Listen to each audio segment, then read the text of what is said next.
pada kesempatan kali ini kita akan membahas terkait dengan materi struktur percakapan menurut George Yule yang merupakan seorang ahli pragmatik yang sangat berpengaruh. Nah, materi kita pada kesempatan kali ini adalah struktur percakapan, gaya bicara, pasangan adjasensi, dan saya akan memberikan salah satu contoh fenomena percakapan yang sering kita temui, baik itu di channel YouTube, di media sosial lainnya, ataupun di kehidupan sehari-hari. Nah, yang pertama yaitu bentuk percakapan atau struktur percakapan. Menurut George Yule, percakapan memiliki pola dasar yang sangat umum. Pola tersebut adalah pola interaksi. Pola interaksi yaitu saya bicara, Anda bicara, saya bicara, dan Anda bicara. Jadi terdapat jeda ketika saya menyampaikan pesan atau informasi ketika kita melakukan percakapan. Saya berbicara, menyampaikan pesan yang ingin saya sampaikan, Anda akan terlebih dahulu menyimak pesan tersebut. Yang kemudian ketika saya sudah selesai, Anda akan melanjutkan dengan menanggapi informasi atau pesan yang saya sampaikan.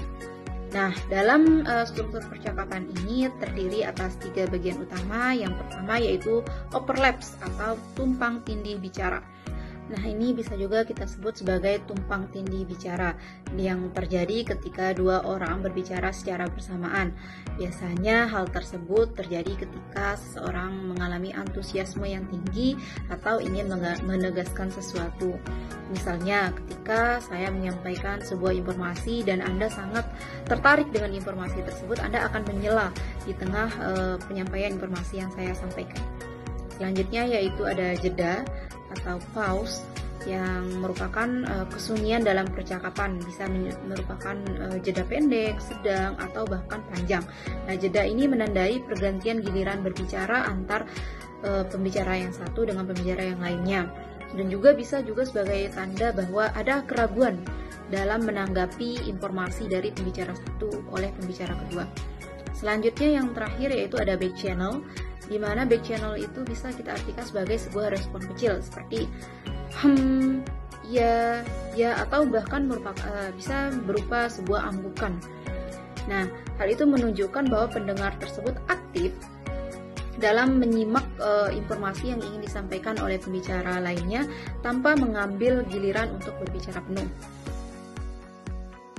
Materi selanjutnya adalah gaya bicara. George Yule juga menjelaskan gaya bicara yang berbeda-beda tergantung pada konteks sosial dan hubungan antar pembicara. Salah satu gaya bicara yang terkenal adalah gaya bicara solidaritas. Dalam gaya ini, penutur berbicara dengan kecepatan sedang hingga lambat, memberi jeda lebih lama antar giliran berbicara, menghindari interupsi dan tidak menyela pembicaraan orang lain. Gaya ini menunjukkan rasa hormat dan kekerabatan antar pembicara. Jadi gaya solidaritas adalah gaya bicara yang substansial, tidak terburu-buru, tidak ada overlaps, dan tidak masalah dengan jeda. Materi yang terakhir adalah pasangan adjasensi atau pasangan tuturan yang saling berhubungan. Pasangan adjasensi adalah unit dasar dalam percakapan yang terdiri atas 2 bagian yang saling berhubungan secara langsung, seperti tanya jawab, salam dan balasan, atau permintaan dan pemberian izin.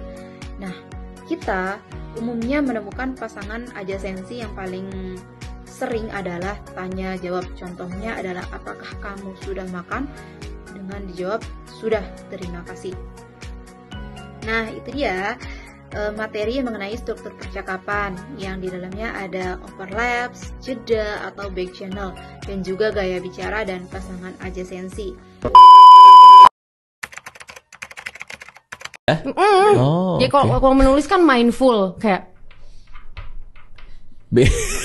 apa bedanya sama ngetik? Kayaknya sama aja deh. Beda. Kan nulis juga masih bisa aku bisa mikirin. ngetik sambil nggak lihat. Jadi poinnya? Kalau nulis kan nggak mungkin. Ya bisa juga dong. Oh iya lagi bisa lagi. Ini baru sadar Anda, ternyata bisa. Lah, Ya udah. selama ini harus diliatin. Iya aku. Karena aku nggak mau miring. Nah, jadi struktur percakapan menurut George Yule sangat membantu kita untuk memahami bagaimana interaksi verbal berjalan secara alami dan teratur. Dengan mengenali bentuk percakapan, gaya bicara, dan pasangan adjasensi, kita bisa menjadi komunikator yang lebih baik dan peka terhadap konteks sosial.